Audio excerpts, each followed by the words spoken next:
எல்லா பிணியும் எந்தனை கண்டால் நில்லாதோட நீ என கருள்வாய்.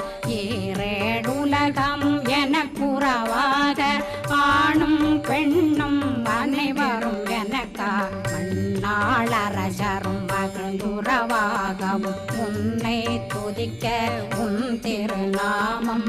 சரகண பவனே செயலொளி பவனே திரிபுர பவனே திகழொளி பவனே பரிபுர பவனே பவமொழி பவனே ஹரி திருமருகா அமராபதியை காத்து தேவர்கள் கடுஞ்சிறை விடுத்தாய். கந்தா குகனே கதிர்வேலவனே கார்த்திகை மைந்தா கடம்பா கடம்பனை இடும்பனை அழித்த இனியவேல் முருகா தணிகாசலனே சங்கரன் புதல்வா